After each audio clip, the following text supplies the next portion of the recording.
Welcome to Telugu updates. ఎన్నికల వేళ PFI వడ్డీ పెంచే ఆలోచనలో ఉన్నట్లు ఉద్యోగస్తులకు గుడ్ న్యూస్ చెప్పిన కేంద్ర ప్రభుత్వం, అదే సమయంలో కేంద్ర ప్రభుత్వం ఉద్యోగులకు మరో బ్యాడ్ న్యూస్ కూడా చెప్పింది. సాధారణంగా ఉద్యోగులకు లభించే అర్జిత సెలవులకు సంబంధించి కనీసం 20 సెలవులను ఎట్టి పరిస్థితుల్లో వినియోగించుకోవాలని తేల్చి చెప్పింది. ఇప్పటి వరకు ఎర్నడ్ లీవ్స్ వినియోగించుకోకపోతే రిటైర్మెంట్ సమయంలో దానికి సంబంధించిన డబ్బులు ఇచ్చేవారు. ఇప్పటికే ప్రభుత్వ రంగ బ్యాంకులు తమ ఉద్యోగులను 10 రోజుల పాటు అర్జిత సెలవులపై పంపించడం జరిగింది. గతేడాది అక్టోబర్లో బ్యాంకు యాజమాన్యాలు ఈ నిర్ణయం తీసుకురావడంతో అందులో పనిచేసే ఉద్యోగులు ఆశ్చర్యానికి గురయ్యారు. ఇప్పుడు కేంద్ర ప్రభుత్వ ఉద్యోగులు కూడా తప్పనిసరిగా 20 రోజుల అర్జిత సెలవును వినియోగించుకోవాల్సిందేనని ప్రభుత్వం ఆదేశించింది.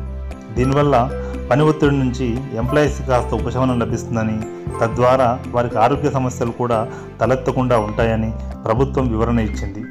కేంద్ర ప్రభుత్వ ఉద్యోగులకు కొన్ని సెలవులకు సంబంధించి వేతనం చెల్లిస్తారు. ప్రతి ఏడాది 30 పెయిడ్ లీవ్స్ వారికి లభిస్తాయి. అదే రక్షణ రంగంలో పనిచేసే ఉద్యోగులకు 60 రోజుల పెయిడ్ లీవ్ ఉంటాయి. ఇది తమకు లభించే 10 క్యాజువల్ లీవ్స్, 19 ప్రభుత్వ సెలవులకు అదనం. సాధారణంగా చాలామంది ఉద్యోగులు తమ ఎర్నడ్ లీవ్స్ను మరిన్ని 2 సెలవులు జోడించి ఒక సుదీర్ఘ వారాంతపు సెలవులు తీసుకుంటారు.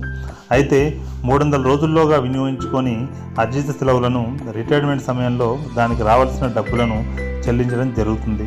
అందుకే వీటిని వాడకుండా అలానే ఉంచుకుంటారు. అర్జిత సెలవులు వినియోగించుకోకుండా పదవి విరమణ సమయంలో ఎన్క్యాష్ చేసుకోకుండా ప్రభుత్వం చెక్ పెట్టనుంది. అందుకు త్వరలో సర్క్యులర్ కూడా జారీ చేయనుంది. ఒక క్యాలెండర్ సంవత్సరానికి ఒక ఉద్యోగి 10 కంటే ఎక్కువ అర్జిత సెలవులు మిగిల్చుకోవడానికి వీల్లేదు. ఇక 2019 ఆర్థిక సంవత్సరానికి గాను అలవెన్సులు చెల్లించేందుకు గాను 35 మిలియన్ కేంద్ర ప్రభుత్వ ఉద్యోగులకు ప్రస్తుతం 632.49 బిలియన్లు కేటాయించింది. ఇందులో అధిక భాగం అర్జిత సెలవులకే వెళుతుంది.